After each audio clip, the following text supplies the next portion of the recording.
Omoye koto Nisamboka Yemaramboka Hallelujah Mwana pate moko Yende bolingo naza Ambe yakoge Galibe Esko kobete la Yesu mulolo mulolo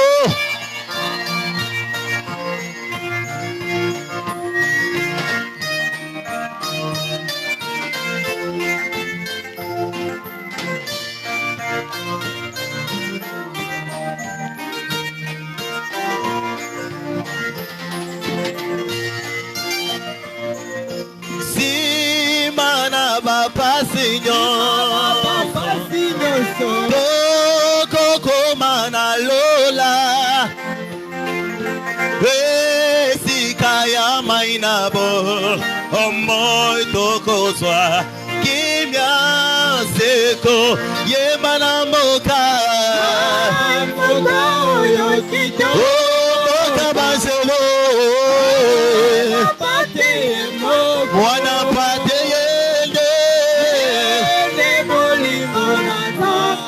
Ambe akoge libela Tango Yesu akozo Ekozala eseno Moka oyo yaketo Oko ekozala li Oye mana moka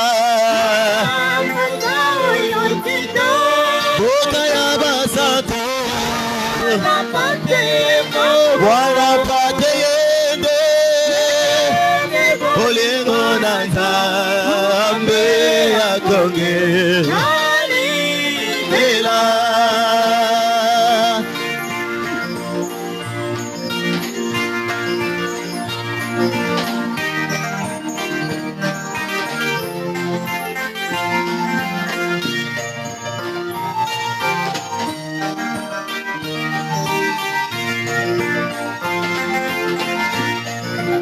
Oh, los que les sauvent m'appellent, j'attendrai, je répondrai. Lorsque ils m'appellent, je répondrai, je serai quelque part. Pour ça que je serai aimé, pour quelque part. Pour ça que je serai aimé, oh quelque part. Non, aussi mon cœur est toi, taille m'appelle, c'est mon cœur et toi, j'attendrai, c'est mon cœur et toi, taille m'appelle. Au santo je serai quelque part. Oh Jésus qu'il soit l'eau, qu'il soit l'eau, qu'il soit l'eau. Oh Jésus bakalokomo, bakalokomo, bakalokomo.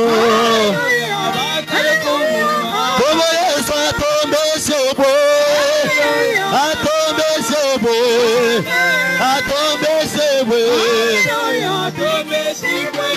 Oh maman c'est vrai. Maman c'est vrai. Ah c'est vrai.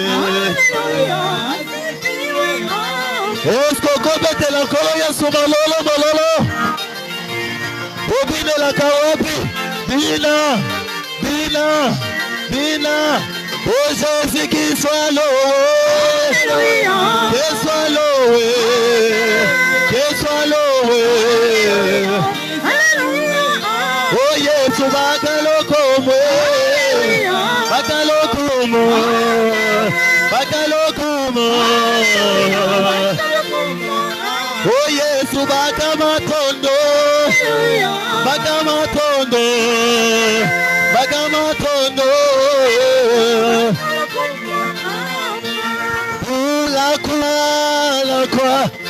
La croix c'est le lieu de la condamnation de l'ennemi, Satan, Satan, la croix. La croix c'est le lieu de la condamnation de l'ennemi. Chantons quel nom. Alléluia.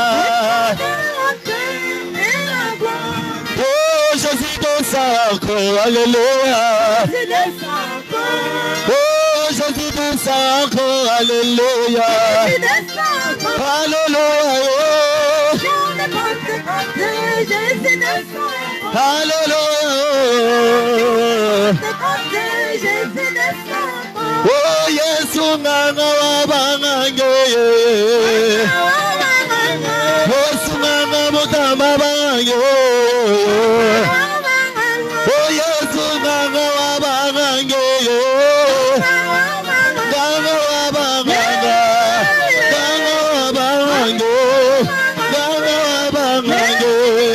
Nganga wabangange. Nganga wabanganga. Nganga wabangange.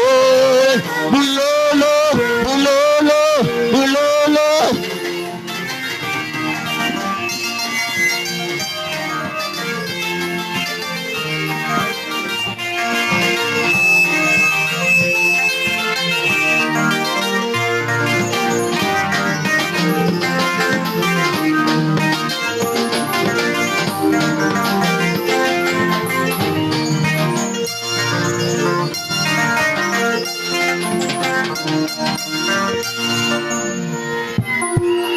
Zambe apambola bino. Kolo apambola bino. Na pesi bino mbote na kombo Yesu Kristo. Mepesa bino nyonso mbote na jina kufumu Yesu Kristo. Sans plus tarder, nous allons nous mettre debout pour lire les Saintes Écritures. Kozanga ko umela biso banso tokotelema likolo pona kotanga Biblia mosantu. C'est le pasteur bienvenu Mukedi de Kinshasa. Ngai Allez-y, Marc. nami na kombo ya Mokengeli Mukedi oya Kingumba Kinshasa. Marc 7, 31 à 35. Marc 7, 31 kino na 32. Jésus quitta le territoire de Tyr et revint par Sidon vers la mer de Yesu Galilée, alongwaki na ngumba oyo ya Timpa yaki na ngumba oyo ya Galilea. en traversant le pays de la Décapole. Na nzela ya ngumba oyo ya Décapole. On lui amena un sourd qui avait la difficulté à parler. Bamemaki ye moto moko oyo azalaki na pasi ya koloba. Et on le pria de lui imposer les mains. Pe basengaki ye atiela ye maboko. Et il le prit à part loin de la foule. Pe akendaki mosika na etuluku ya bato. Lui mit les doigts dans les oreilles. Pe atie ye misapi na kati ya matoi. Et lui toucha la langue avec sa propre salive. Pe asimbi ye na lolembo na ye na soyi na ye moko. Puis levant les yeux au ciel, il soupira et dit: Pe atombolaki miso na ye likolo pe alobi boye. Ephata. Elfata. Reprends ce qui est écrit là-bas. Ce n'est pas moi qui dis Ephata, frère. Vous ne voyez pas ce qui est écrit Ephata là-bas? Hein? Ce qui est dans la Bible était quand j'allais dire Ephata, tu allais dire que j'ai invoqué. Ephata. Ephata. C'est en hébreu. Ezali na ki ebelo. C'est-à-dire, Elingi kolakisa ouvre-toi. fongwama. Tout le monde allez-y. Ephata. Biso nyonso longo. Nayo kite, mettez-vous. Tovanda. Ok. Ndesika tokochela makelele yango. Ishika beta tudila makelele oyina. Ok. Ephata. Ok. Ouvre-toi. Fongwama. Na yo quitté. Allez-y encore. Efata. Tokei. Efata. Ouvre-toi. Quand tu as dit ouvre-toi, laisse que tes activités puissent s'ouvrir. Quand tu as dit ouvre-toi, même les chemins de la bénédiction puissent s'ouvrir. Quand tu as dit ouvre-toi, même les diplômes de tes enfants puissent s'ouvrir. Quand tu as dit ouvre-toi, même les chemins de la guérison puissent s'ouvrir. Pourquoi?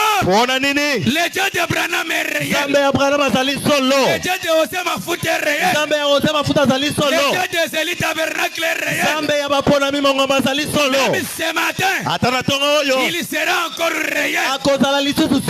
C'est ça le thème que nous parlons. Le Dieu réel. Il est réel en tout. Est-ce que c'est vrai ça?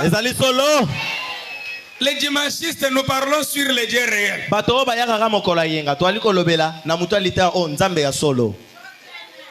Viens et vois des 53. 33A. 33A. Crois-tu qu'il est ressuscité des morts? Tu crois que Jésus est ressuscité des morts? Crois-tu qu'il est ici sous la forme du Saint-Esprit? Crois-tu qu'il vit encore dans son église? Crois-tu que c'est Jésus qui a envoyé Frère Branham pour accomplir son œuvre? Qui dit ça? C'est Frère Branham. Tala, Yangwana. C'est bien écrit là-bas. Quand est-ce que Frère Branham devient Dieu? Branham a commis Zambé na ndengeni. C'est lui-même Branham qui dit. Crois-tu que c'est Jésus a envoyé Frère Branham pour accomplir son œuvre? Est-ce que vous croyez à ça? Cela veut dire Branham a sa place. Jésus aussi à sa place. C'est grâce à Branham que nous sommes ce que nous sommes devenus. Ni t'étais Branham, tu n'allais pas avoir les ailes de la parole. Et quand le prophète est arrivé, il nous a expliqué la Bible. La Bible. Aïe, aïe, aïe. La Bible, elle était un mystère pour nous. Mais quand le prophète est venu, elle est devenue une révélation. Le mystère, c'est quoi? C'est une vérité qui est cachée. Mais si cette vérité est révélée, ça devient une révélation. Hein? Le fondement fondamental pour la foi. Vous qui écrivez, soyez... Écoutez, des 55 paragraphe 8. Peu importe dans quel état un homme peut se trouver, il est néanmoins un fils de Dieu. Même si tu es dans quel état, même si tu n'as pas à manger, même si les gens se moquent de toi, même si tu es tombé, mais tu es toujours un enfant de Dieu. Dieu te connaît. Allez, soyez pardonnés ce matin. J'ai dit soyez pardonnés ce matin. Écoutez mes frères, je prends un exemple de 1000 francs. Si vous prenez les 1000 francs, vous les déchirez. Vous appelez quelqu'un qui a déjà touché 1000 francs, vous lui demandez ça c'est quelle valeur? Il te dira que c'est 1000 francs. Attends 1000 francs, il n'a dit son anciamas. Demain vous demandez à quelqu'un, ça c'est combien? Il te dira que c'est 1000 francs. Pourquoi? Parce que les 1000 francs gardent toujours. Et Dieu vous donne les oreilles de l'esprit. Apocalypse, livre des symboles. Mokanda ya Apocalypse. Écoutez, de 56, paragraphe 58. Frère Branham dit, lorsque votre pasteur se tient sur l'estrade à prêcher la parole, il est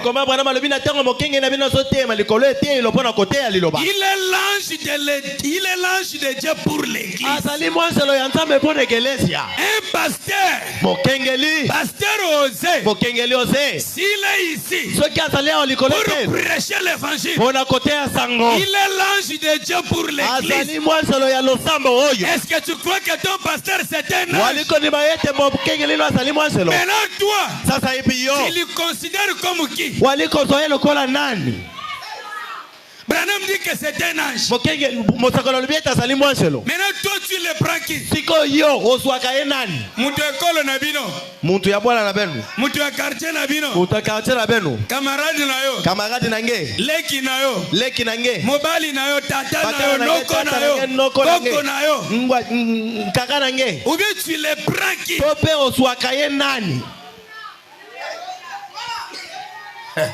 Même Meda abandai ko Branham ermogo mobali nanga ermogo un serviteur de Meda nkento Branham bantaka va bakani bakana ni bataka atala ni ya instadi nzambi. Il est l'ange de Dieu, attention. Asali moi solo ya nzambe sala ke. Même si tu es plus âgé que lui. Ataka yo olekiye mo mais quand il parle c'est Dieu qui parle. Atanga likolo ba sali nzambe kolobaka. Même si c'est toi qui l'as mis au monde. Ataka yo ndo bota. Mais quand Osée parle, c'est Dieu qui parle à lui. Frère Branham dit, Dieu n'a pas une autre bouche que la bouche de ses serviteurs. Nzambe azalaka na munoko mususu te munoko nezaka munoko ya basali na ye. Même si tu fais semblant, mais tu entends. Semblant aux sala elongi me amatoite. Quand l'air s'est s'ouvrir, le 20 avril 56. Oui, le 20 avril 1956. Paragraphe 30. Je peux associer avec une autre écriture biblique. Écoutez, Matthieu 27, 32. Matthieu 27, qui n'en a 32. Frère Branham dit ceci. Quand Jésus était à la croix, on lui a fouetté 39 fouets. Oh, ça c'est la nourriture des aigles. Quand Jésus était à la croix, on lui a fouetté 39 fouets. Les hommes scientifiques, ils ont fait des recherches. Ils ont trouvé que il y a aussi 39 maladies qui tuent. Maintenant nous allons faire des calculs. 39 moins 39 reste combien? Les gens me comprennent en retard. Branham yetu bapede. Tango Yesu abandai komo mekulusi babetaki ba fimbu 39. Na tango Yesu vana tekulusi bulan 39. Na minga ngatango basali ba examen na bango bamoni ke na mokili mobimba ezali susu na maladie 39 o ebomaka. Yesu azi ba fimbu combien? 39. Na mokili ezana maladie combien? 39. Il faut qu'un aigle soit là pour voir. Maintenant, 39 moins 39 reste combien? Ça y est, 39 kolongola lisusu 39. Cela veut dire quoi? Par ce meurtrissure, nous avions déjà été guéris. Le premier fouet que Jésus avait reçu, c'était la délivrance pour l'appendicite. Le deuxième fouet, la délivrance pour la maladie que toi tu as. Mes frères et sœurs, Jésus n'a pas reçu le fouet enfin. Il a reçu le fouet pour que tu sois riche. Il a reçu le fouet pour que tu sois béni. Jésus est mort-né pour que tu portes les habits. Jésus n'avait pas de maison pour que vous puissiez avoir des boutiques. Même ce matin, le sang de Jésus crie ezali koganga.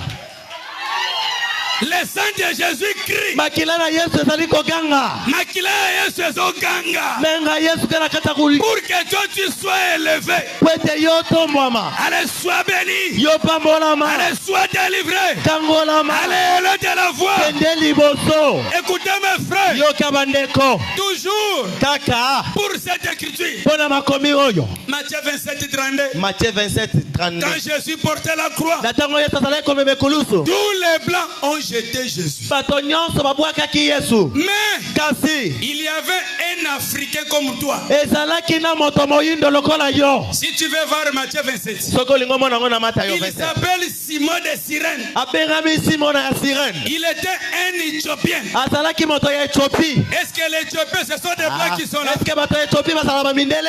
Oui ou non, Éthiopiens c'est en Afrique? Bongo te to bongo Ethiopie Oui ezali ou na non, Afrika. Congo est en Afrique? Bongo to bongo te Congo ezali na Afrika. Simon de Cyrène était notre frère Simona africain. ya Sirene azalaki ndeko na biso ya Afrika. Écoutez là où je voulais vous amener. Yoka esika na mema bino. Quand Jésus portait la croix, Natango Yesu azali komeme tous les kulusu. blancs ont jeté Jésus. Ba mindele nyonso babwakaka ye. Kasi Un Africain moto na Afrika comme moi, lokola ngai comme toi, lokola yo un homme est venu aider Jésus. moto ye kosunga Yesu Un homme a aidé Dieu. moto ye kosunga Nzambe. Ce matin, Na tongo oyo c'est le tour de Dieu d'aider l'homme. ezali sasa epi turu ya Nzambe kosunga moto. Est-ce que les aigles sont là? Bato bazali wana Quand Dieu avait difficulté de la croix, na ntango Nzambe azalaki na pasi lekulusu l'homme l'avait aidé. moto asungaka ye Parce que Dieu avait le problème de la croix. po ete Yesu azalaki na likambo yekulusu. Ce matin, Na tongo oyo c'est l'homme qui a un problème. moto nde mpe azali na likambo. C'est le tour de Dieu d'aider l'homme. Sasa ye mpe ezali turu ya Nzambe na kosunga moto. Yo. Simon de Cyrène est venu. Simona ya Sirene ayaki Il a aidé Jésus en soulevant la croix. asungaka Yesu na kotomo lekulusu. Est-ce qu'on est là? Tozali wana Hosanna. betukele Et s'il était imeneve un jour, mokolo Frère Branham était devant la ligne de prière. ndeko ba Abraham azalaki na kati ya kobondela mpo na bato Il priait pour les malades. abandaki kobondela mpo na babokono. Dans cette ligne de prière, Na kati ya molongo ya kobondela wana tout le monde était de blanc. bato nyonso bazalaki bamindele, Mais il y avait seulement qu'une seule femme noire. kasi ezalaki kaka na mwasi moko ya moyindo. Quand Branham allait imposer les mains, Na ntango mosakoli Branham alingaki atiela ye loboko, il s'est souvenu de la croix. ye akanisaka na ntina ekulusu. Il a dit, Seigneur, Aloba nkolo, je me souviens de la croix. ngai nakanisi ekulusu. Quand tu portais la croix, Na ntango omemaki ekulusu, tous les blancs t'avaient négligé. bamindele nyonso baboyaka yo, Mais il y avait un noir kasi ezalaka na moto mwindo qui est venu t'aider. oyo ayaka kosunga yo. Moi aussi, Branham, Ngai mpe Branham je suis devant la femme noire. nazali liboso ya mwasi oyo ya moyindo. Seigneur, Nkolo, souviens-toi de la croix. kanisa ya bato moyindo. C'est là où Branham a fait la déclaration. ezali esika oyo mosakoli Branham Il alobaka, dit, Père, alobi tata, partout un noir sera. esika oyo nyonso moto ya mwindo kozala, S'il a un problème, soki ali na likambo, souviens-toi de la croix. kanisa na ekulusu. Ce matin, Na tongo oyo nous sommes des noirs. tozali bato mwindo, Nous avons des problèmes. tozali na makambo, Que Jésus se souvienne de la croix. pe Yesu akanisa na ekulusu. Toujours quand Jésus portait la croix, Kaka na ntango Yesu azalaki komema ekulusu, la croix touchait par terre. ekulusu ebandaki kosimba mabele. Et quand la croix touchait par terre, Na ntango ekulusu ebandaki kosimba mabele, ça laissait la trace. ebandaki kotika nzela. Branham dit, Ndeko ba Branham alobi, la trace que la croix laissait, nzela oyo ekulusu ezalaki kotika, c'est ça le chemin que tout le monde doit suivre. yango wana nzela oyo moto nyonso esengeli alanda. Maintenant, toi, tu suis quel chemin? Sasa ebi yo olandaka nzela nini? Politique, Politique, tribalisme, tribalisme, kindoki, kindoki, kotonga, kutonga, kosala mabe. kusala makambo ambi. Est-ce que c'est ça le chemin de la croix? Yango wana nde nzela oyo ekulusu etikaki mpo olanda. Même si tu fais semblant. Atobeti kara makutu kewa. Est-ce qu'on peut applaudir le Seigneur? Tokoki kobetela nkolo Yesu maboko. Est-ce qu'on peut applaudir le Seigneur? Tokoki kobetela nkolo Yesu maboko. Clairement, téléphone à Mouké. Écoutez, Petwa. la seule vraie église vivante. Egeleza moko ya solo. Le 51, paragraphe 19. Wetemi le 51. Nzela kotanga pa. Beaucoup de gens professent qu'ils croient.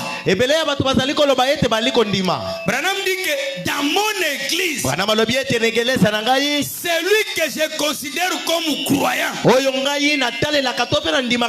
c'est celui qui est fidèle à l'église. Celui qui vient régulièrement à l'église. Celui qui soutient son église. C'est celui-là que je considère comme un croyant. Et toi? Tu es croyant vraiment de cette église? Mercredi tu étais où? Vendredi tu étais où? Alors tu n'es pas croyant de cette église? Les vrais croyants, ce sont les gens qui viennent pendant la semaine.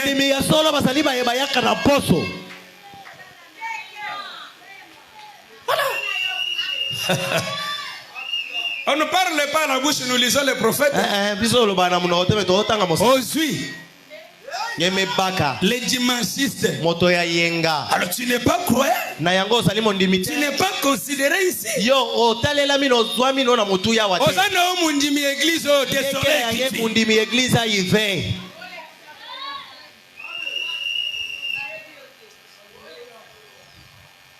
Ce message, c'est un message de tout temps.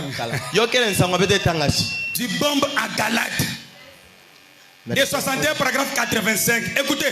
Je n'aimerais pas que votre foi se pose sur un évangéliste. Mais j'aimerais que votre foi se pose sur votre propre pasteur.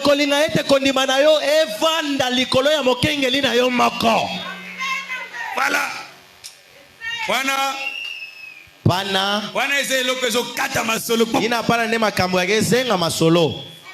Un évangéliste c'est qui? Tel que moi maintenant je suis un évangéliste. Tous les prédicateurs de l'église sont des évangélistes. Branham dit, tu ne peux pas avoir la foi à un passant.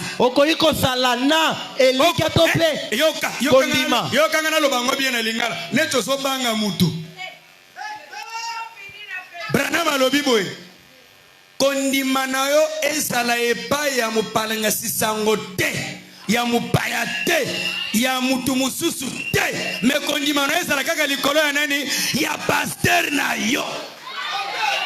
Siko église moko sana ba pasteur combien moko ngusole mbangu fwe. Est-ce qu'on peut applaudir le Seigneur? Mais oui, c'est la parole. Même si tu ne m'aimes pas, même moi aussi je suis concerné ici. Tu ne peux pas me donner la foi plus que ton pasteur. Non. Est-ce que tu connais ma vie?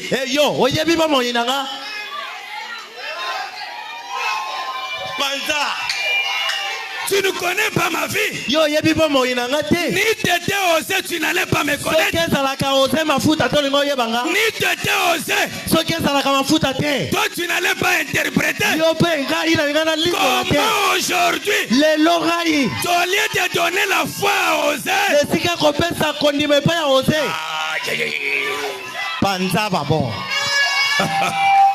le Dieu réel.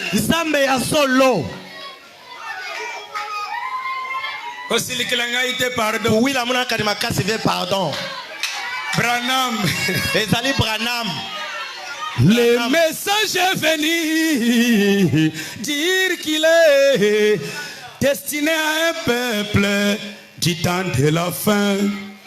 Le peuple à son tour a un grand devoir qui est celui de garder ce message pur jusqu'à la fin des temps. Mais ce qui est étonnant, le peuple a mis une grande honte sur le message de l'air. Les dissolca, l'interpréta et plaça mal les Écritures. Ce qui tue aujourd'hui, les gens placent mal les écritures. Les gens comprennent les écritures avec leur propre intelligence. L'écriture ne les comprend par la révélation. Ata mutauchi na Europe asana nzambe akoleka ozete. Ata mutabeka toka na Europe agena nzambe aluta passer ozeve. Alors, na yango zako ndima na nyonso epa oze. Wow. Baka kundima na nyonso lo saona kata oze. Mutoko sote. Mutu ukusangeve. Voilà. Même si tu te fâches. Ato siliki.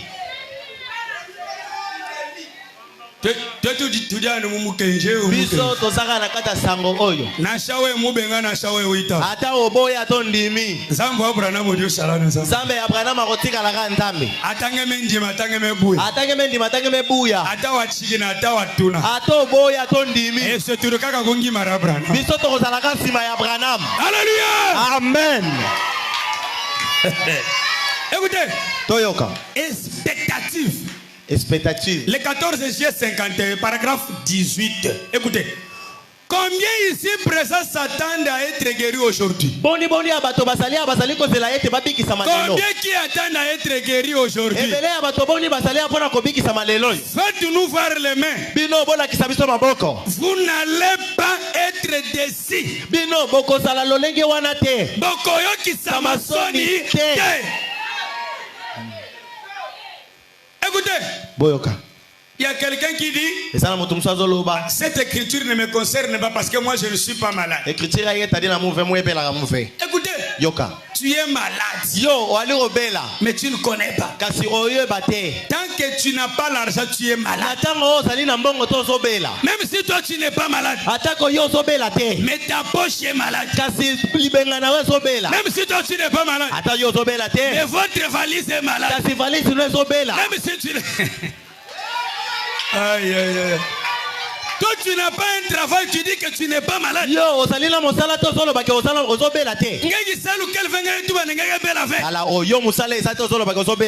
que Dieu t'a créé pour souffrir? Alors tu es malade.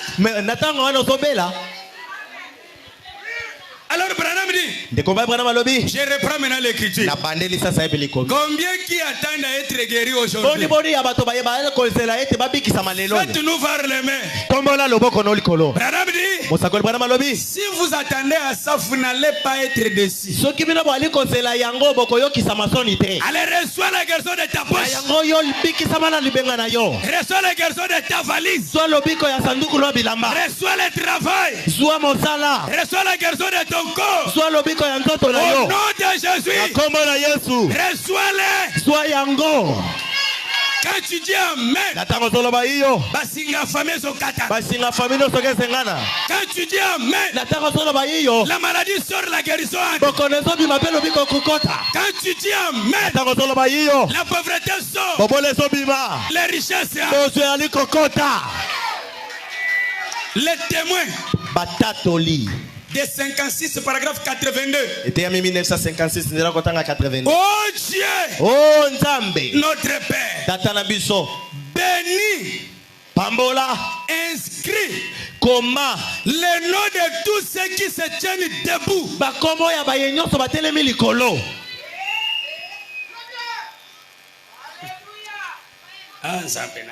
Je reprends cette écriture. Frère Branham dit ceci. Bénis tous ceux qui se tiennent debout.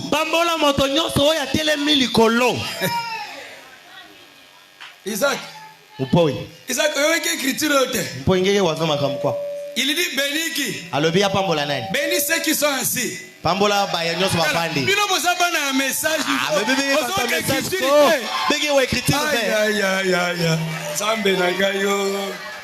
Branham dit béni Pambola et écrit dans ton livre le nom de tous ceux qui se tiennent debout. Comme tu es debout, que tes activités aussi soient debout. Comme tu es debout, que ton mariage soit debout. Comme tu es debout, tout ce que tu fais, que cela soit debout. Comme tu es debout, soyez aussi debout en tout. Soyez bénis. Soyez délivrés. Recevez la bénédiction. Les dons de 51. Oui, tu as mis en 1951. Branham dit ceci. Dieu accorde des choses après la prédication de sa parole. Dieu veut que vous prospériez. Il veut que vous soyez en bonne santé. Allez, soyez en bonne santé. Prospérez à l'aide de la foi. Au nom de Jésus.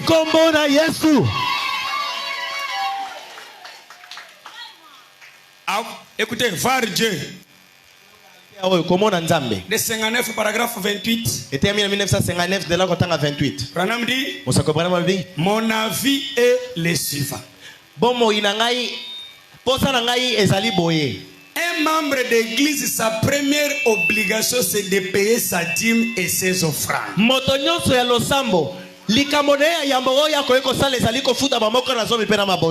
Ce n'est pas la volonté, mais c'est l'obligation. Volonté te ka ezali botindi kamino. Tu donnes la dîme.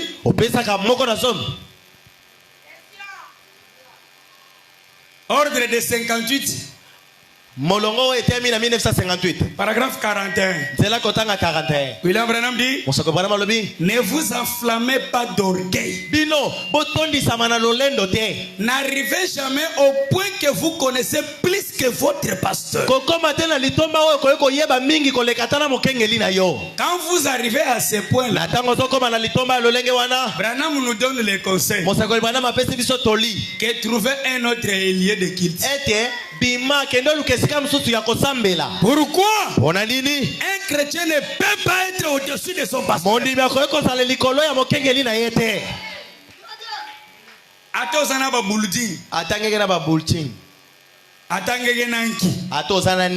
Jamais au-dessus à pasteur. Hein? Il y avait un enfant qui avait un pied renversé.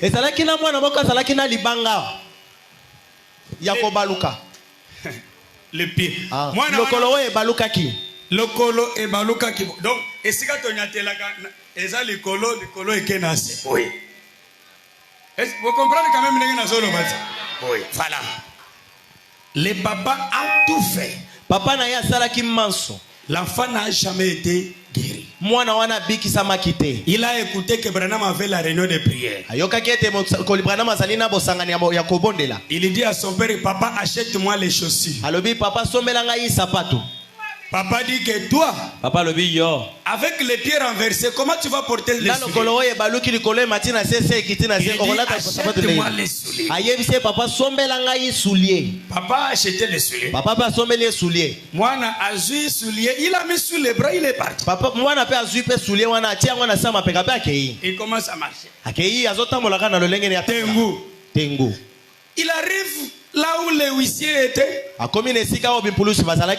Huissier lui dit, toi tu vas où? Je vais dans la ligne de prière. Mais dans la ligne de prière avec les souliers. Qui va porter ça? Il dit que c'est moi. Mais toi, avec un pied renversé, comment tu vas porter les souliers? L'enfant a dit, ce qui est impossible à vos yeux, mais cela est possible aux yeux de l'Éternel. Moi je crois que je vais porter ces souliers. Est-ce que toi aussi tu crois que le Dieu de Branham peut faire quelque chose pour toi? Si tu crois, écoute cette écriture. Ouvrir une voie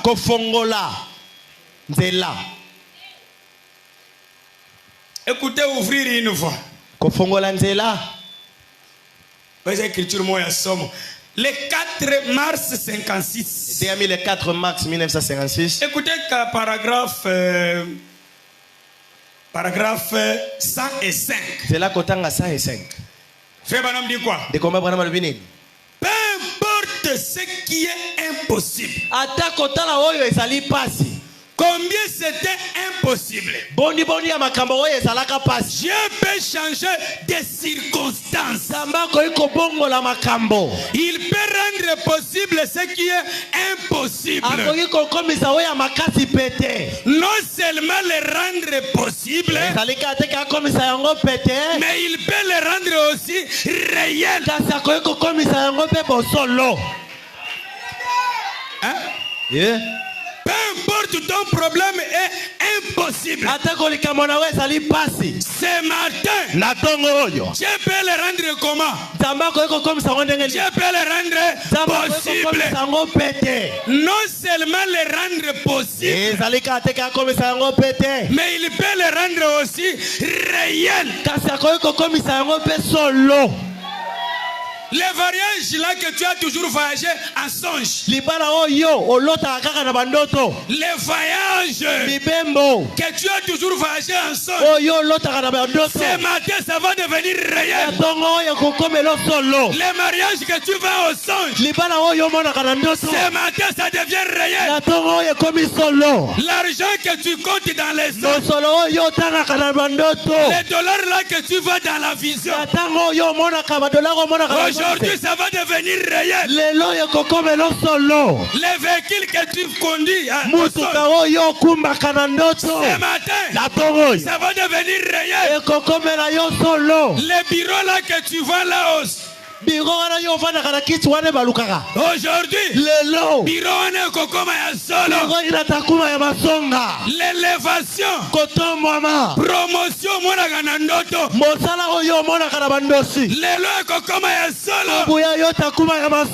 Dieu peut faire tout.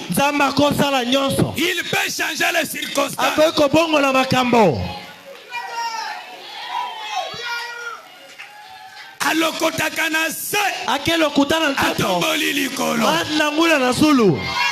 Ce matin, il va te ramasser à néant. Il va te façonner. Il va te modeler. Ton statut va changer. J'ai dit ton statut là. Ton profil. Tango bagotala na WhatsApp na mikolo zoya. WhatsApp yota changé. Le Dieu de Branham est réel. Est-ce que tu crois à ça? Est-ce que tu crois à ça? Sois béni. Sois délivré. Allez de la voix. Recevez les besoins de ton cœur. Recevez le travail. Recevez le mariage. Recevez le voyage. Sois élevé. Recevez la promotion.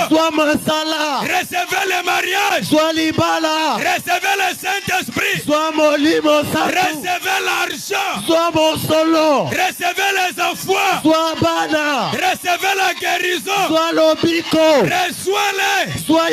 Reçois-les. Est-ce que tu peux applaudir Jésus? Est-ce que tu peux applaudir fortement? Est-ce que tu peux applaudir fortement? Le Dieu de Branham est réel. Est-ce qu'on est là? Est-ce qu'on est là? Écoutez, je voulais vous dire quelque chose. Inclinez un peu les têtes un peu. Gumbana no mutumuke. Muke. Gumbango kaka muke. Que Dieu vous bénisse. Inclinez un peu les têtes. To gumba mutumuke. Nous sommes conduits seulement par l'esprit comme ça. Il y a quelqu'un qui n'a jamais été baptisé. Avant qu'on puisse continuer à autre chose. Il se lève un peu la main là où elle est. Merci que Dieu te bénisse, maman, passez devant vite. incliner. C'est le diacre seulement qui va regarder le huissier. La mise maman, papa, qui dit ça. Kaka ba diacre ne ba gotala na ba huissier. Qui a maman là qui a soulevé la main.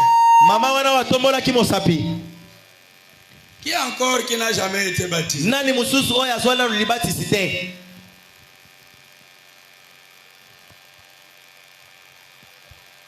Qui encore? Merci. Nani mususu. Qui encore qui veut être baptisé au nom du Seigneur Jésus? Nani oyo alingi azwa libatisi na kombo nkolo Yesu Kristo.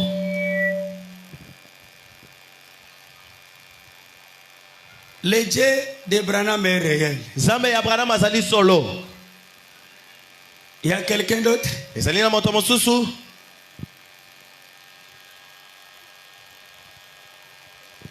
Inclinant les têtes. Togumba mituna biso miso ya kokanga. Peut-être ta chance c'est aujourd'hui. Mbala mosusu libakuno ya malamu ezali lelo. Que le diable ne puisse pas t'empêcher de soulever la main. Satana kanga yote na kozanga kotombola loboko. Soulevez la main là où tu es. Tombola loboko siko zali. Soulevez la main celui qui veut être baptisé. Tombola loboko yo moto lingi ozwa libatisami. Quand vous soulevez la main, vous passez directement devant. Na tango tombola loboko pe oleki liboso awa.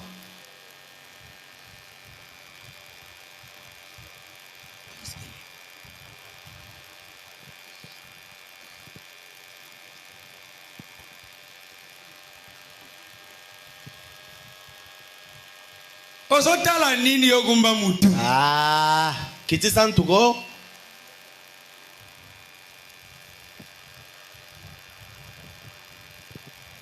Gumba mutu.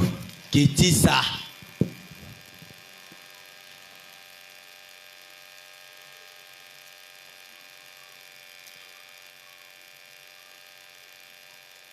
Kiti santu. Kitisa. Gigi talangi. Kitisa ntuk.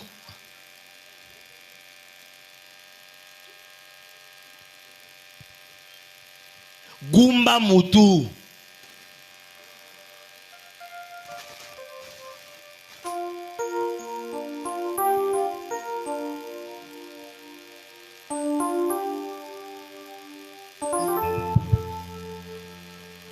Soulevez vos têtes. Que Dieu vous bénisse. Que Dieu bénisse son serviteur pour la applaudissez pour la gloire de Dieu.